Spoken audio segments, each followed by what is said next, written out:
Okay, so in this lesson, we're going to talk about taking limits as x goes to infinity. Previously, you'd always taken limits to some finite value of x, but now we're actually going to look at some functions of what happens when x gets, infinitely large.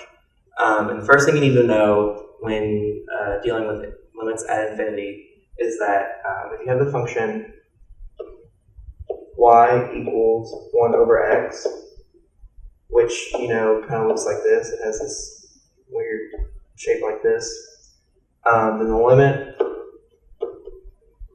as x goes to infinity of 1 over x.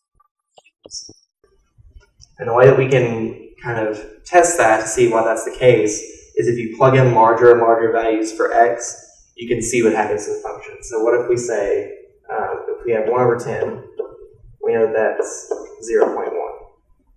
And then if we have 1 over 100, or 1,000, then that's 0.001. And if you have 1 over 10,000, that's 0.0001.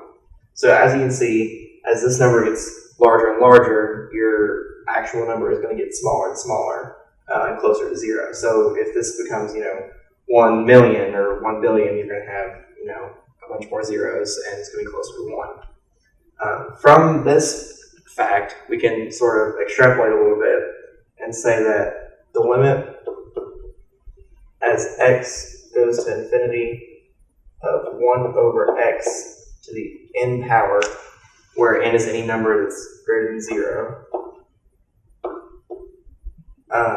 this limit is going to also equal 0. And we can say that by the same logic that we use for here, whereas, if you plug in any number, as it gets larger and larger, this number is going to get bigger, which makes your whole numbers really small, closer to 0. So using what we just said, which was the limit as x goes to infinity of 1 over x to the n equals 0, let's try to take a limit that's an example of this. So what if we have limit as x goes to infinity of 1 over x to the 4th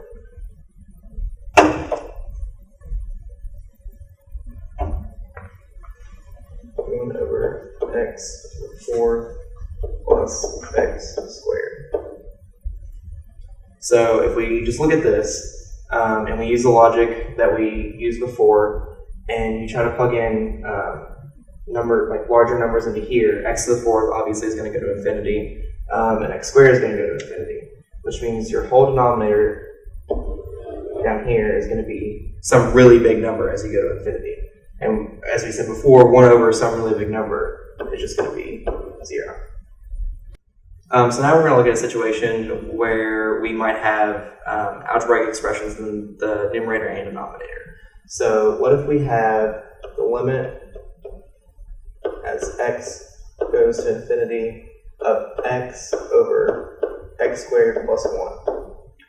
So if we just look at this and try to plug in what we know, we're just going to have, this is just going to be infinity over infinity. And we don't know what that is. We don't have any idea what that's actually going to come out to be. One trick we can use, though, is we can divide by the highest power in the denominator, and that's actually going to be like a sort of shortcut for actually doing the division and help us get to what our limit is. So here, our highest power is this x squared right here. So what we're going to do is divide everything by x squared. So now what we have is the limit as x goes to infinity of x over x squared over x squared over x squared plus 1 over x squared. So then if we're trying to take this limit, this is going to cancel out and this is just going to be 1.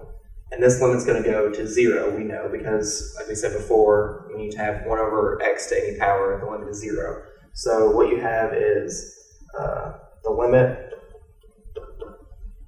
as x goes to infinity of x over x squared, that whole thing over 1. And this just cancels out to 1 over x, just by canceling the powers.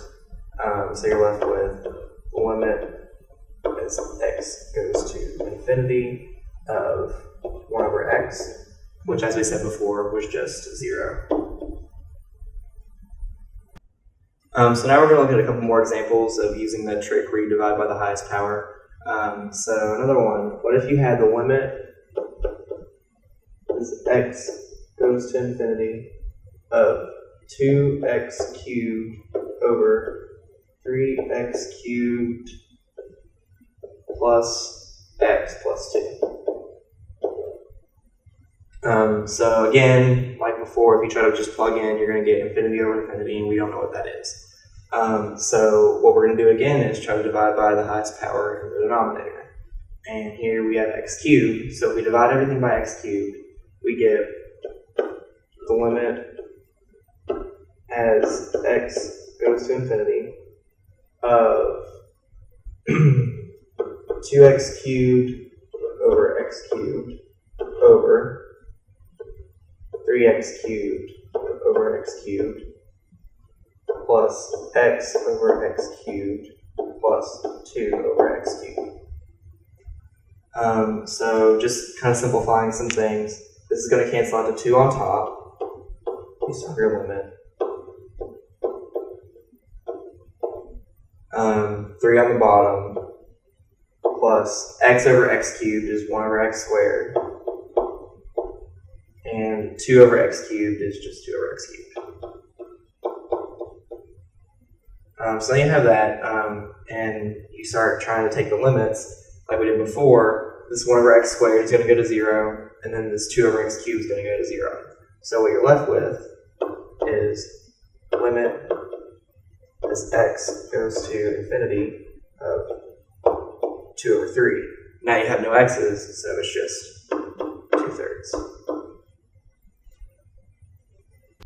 So now we're going to do one more example where you use that same sort of trick by dividing by the highest power in the denominator. So what if you had a situation where you had the limit as x goes to infinity of x to the 4th over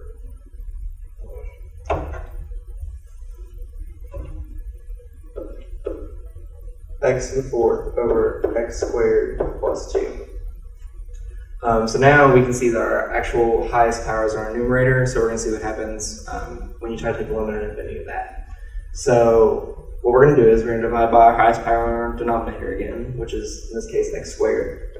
So that's going to be the limit as x goes to infinity of x to the 4th over x squared over x squared over x squared plus 2 over x squared. And then just sort of simplifying some things down, you get the limit as x goes to infinity of, on top you have x squared because your powers cancel, over x squared over x squared cancels down to 1, and then you're left with 2 over x squared. And now, if you want to take the limit of this 2 over x squared is going to go to 0, as we know, and then we're left with 1 on the bottom. And so what you're really taking the limit of is the limit as x goes to infinity of x squared.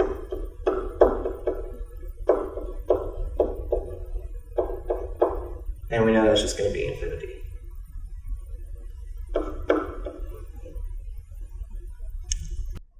One more thing you need to worry about when taking limits at infinity is also limits at negative infinity. And the main issue there is worrying about the sign of what your limit's going to be.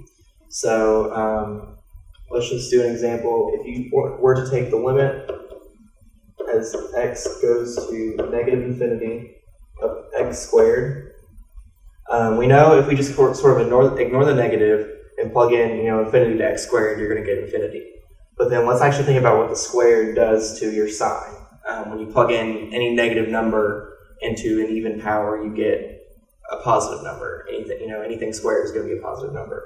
So in this case, the limit is just going to be infinity on both sides. And that actually matches up with what you know about x squared, because it looks like this. And it gets infinitely large in the positive direction as you go to negative infinity, as well as positive infinity.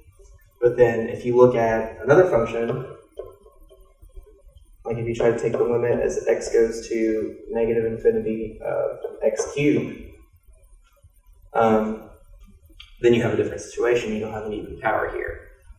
If you plug in, again, if we just sort of ignore the negative for a minute, you plug in infinity, you know that x cubed is going to go to infinity. But if you plug in negative infinity, a negative number plugged into x cubed gives you a negative number, because negative times negative times negative is negative again. So this is actually negative infinity. So when you're taking limits at negative infinity, you have to watch your powers to figure out what the sign of your limit's going to be. Again, this matches up with the shape of your function, which is something like this. And you know that this is going down to negative infinity.